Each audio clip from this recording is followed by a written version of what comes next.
To start by asking everyone a very big favor. Usually when the rabbi comes into shul and he speaks, so the audience is a very captive audience. A person is sitting there, you are stuck sitting there, and the next mincha is in about a half hour and you're stuck.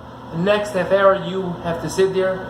You have to give the rabbi a chance to be able to present a thought and allow the thought to be able to hopefully change you. However, tonight, maybe in the morning, I don't know exactly when, that you're sitting here watching this, I don't have you captive.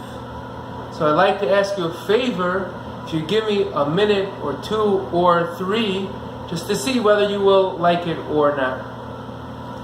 I would like to try to be able to explain a certain approach towards understanding tshuva, and through that approach to be able to understand what our job over Rosh Hashana is. We know that in a couple of weeks ago's parsha, we learned the parsha of Ben Sira U'Meir. Rashi brings down that the reason why a Ben Sira U'Meir gets punished is he stole a little bit of wine. He drank some wine, and he ate a lot of meat. So the question one might ask is, why does that deserve misa? What did he do so bad, so horrible, that he now gets killed? So Rashi explains that the reason why Ben Sira U'Meir gets killed is because he's nidain al shem soifa. That we know that in the future what's going to happen is that he is going to end up running out of his father's money, and he's going to try to find a job, and he's not going to have the skills. He's going to go on the precious drachim. He's going to go onto the roads, and he's going to try to steal money, and the person's not going to agree, and he's going to end up killing them. So rather than waiting until the end happens, we say al yamas chayev, and rather it should be yamas zakai, and therefore we kill him now. So it will lead us to believe that on Rosh Hashana a person gets judged, or not, doesn't have to specifically be Rosh Hashana, that a person gets judged based on his future actions. And it will lead us to think that a person has to make sure, I mean it's hard for a person to actually make sure, but to make sure that all his future actions will also be good. However, there's a major problem with this approach. We know that on Rosh Hashana we lay in the parsha of Hashem remembers Sarah, and Hashem remembers Sarah, and Sarah gives birth to Yitzchak. And over there it mentions that after Yitzchak grows a little bit older, Sarah notices that Yishmael is being metzachik, he is playing around. The question exactly what he was doing, but the end result is that Avram has to send Yishmael away. And Yishmael's stuck, he goes into the midbar, and he's dying of thirst. And the pasuk speaks out the following pasuk: Vayishma Elokim es kol hanar. Hashem heard Yishmael's cries. Vayikra malach Elokim el Hagar min Hashemayim vayirmela malach Hagar al tiro. Hagar, you should not be afraid. Ki shama Elokim el kol hanar ba'asher hu sham. So what does ba'asher hu sham mean? So Rashi explains that ba'asher hu sham is coming from the following background. That what happened was that the Malachim were very unhappy about this. They asked, HaKadosh Baruch Hu, how could you go ahead and save Yishmael? We know that in the future, Yishmael's grandkids are going to make Kollel Yisrael die from thirst. Kollel Yisrael are going to be on the roads on the way down to Bavel. They're going to be very thirsty, and Yishmael is going to bring them salty fish, and they're not going to bring them water, and that is going to kill them. So the Malachim are bothered by, how can you take a be'er, how can you take a well of water to save a dying of thirst? Someone who's dying of thirst right now, who in the future his grandkids are going to let Kollel Yisrael, or make Kollel Yisrael, die from thirst. So Rashi speaks out that HaKadosh Baruch Hu answers that a person is judged by Asher Hu Sham. A person is judged by the way he is right now. So the question is, I think that glares at us and stares at us, is how does HaKadosh Baruch Hu judge people? Does he judge people by Asher Hu Sham, the way they are right now? And if right now they're not guilty of Misa, of death, so then HaKadosh Baruch Hu is going to judge them in a favorable way? Or does HaKadosh Baruch Hu judge people differently and says, well, let me see, where is this person going to be in 20 years? And then HaKadosh Baruch Hu says that we rather him die now than in the future to do a chet. So how does HaKadosh Baruch Hu judge Shoah? So I was thinking possibly to maybe say the possible approach to answer this question.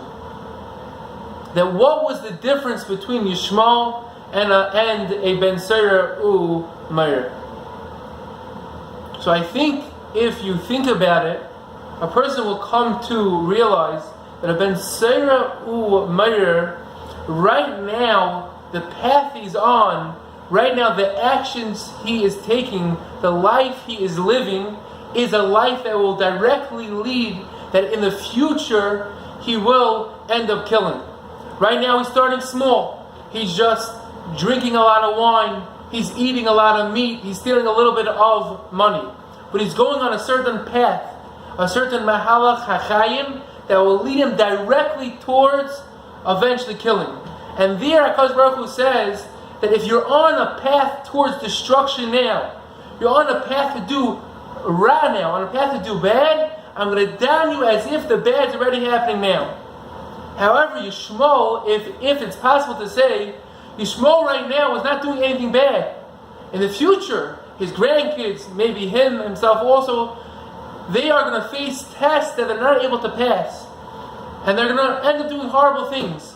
But they're not leading a life right now that they're on a path towards Ra. So I think maybe it's possible to say that we say on Rosh Hashana, and the reason why we lay in the parsha of Ba'asher Hu Sham is because it's giving over a certain message. And the message giving over to Ba'asher Hu Sham is that a person has to examine his ways, and he has to go on to a path that is right now leading towards good. And Ba'asher Hu Sham is not a trick, that if someone says right now I'm not going to do a chet, but they're not directly affecting their path of life, where their life's taking them, it won't help. Ba'asher Hu Sham says a person is responsible if he wants to use this midah that HaKadosh Baruch Hu is willing to judge him favorably, even though right now he's not doing great, but he decides he's going to change his life around and go on a certain path, so it's his responsibility to make sure his path is actually changing. So the question is, how does one go about changing his path? So I think it's possible to answer this question by asking another question. We know that Rosh Hashana is one of the Aseres Yemei Tshuva, one of the 10 days, special 10 days that HaKadosh Baruch Hu helps us do Tshuva. Every year these 10 days come to us. There are days where we have tremendous siyata d'shmaya, that HaKadosh Baruch Hu says, these days work on Tshuva, return to me, I will give you help with it. And what happens? The first 2 days, we go to shul and we daven for hours upon hours. And you look through davening, there is nothing about tshuva. How could it be that on the 2 days of Aseres Yemei Tshuva, we do not discuss tshuva? We don't say al chet. What are we doing? What is happening on Rosh Hashana? That's the first 2 days that we're working on Aseres Yemei Tshuva. So I think that we first have to understand what are we doing on Rosh Hashana. On Rosh Hashana we're being Mamlech Hashem. So obviously there's very deep concepts going on here.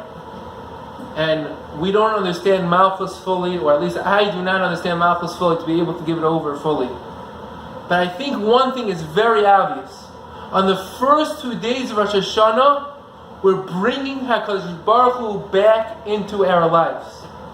I'll say it even deeper. we're not just bringing him back in, we're making Kadosh Baruch Hu the primary factor that guides one's life. And we're saying, Kadosh Baruch Hu, you are our Melech, you are the central figure of our lives, and all of our decisions we make in life have to revolve around Hashem. And that's what we do for 2 days. We're Malach Hashem in Shul. And I think if someone thinks about it, he'll realize how crucial this is towards helping tshuva.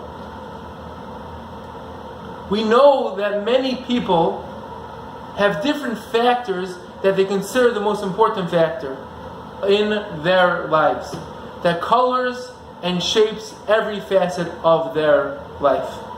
Just a example, there could be someone who money is the primary determining factor in his life. What does it mean? That means that if he's deciding between one job and let's say another job, whichever job pays more, it could be a little harder, could be more stress on his family, could be more hours at work, could be his boss is just a nastier person. But because money plays such a primary role in his life, he will be willing to take the job. And then there are other people who are more family-centered. And if they have a job and they get offered a job, the primary determining factor in which job they take is what will give me the most hours to be home. What will be the best for my family? On Rosh Hashana, Kollel Yisrael declares, and we say Hashem is our king, Hashem is our Melech, and the primary factor that guides our life is HaKadosh Baruch Hu. And based on what we were saying before, that a way to work on tshuva, a way to do tshuva is to get on a path where we're putting ourselves towards doing good.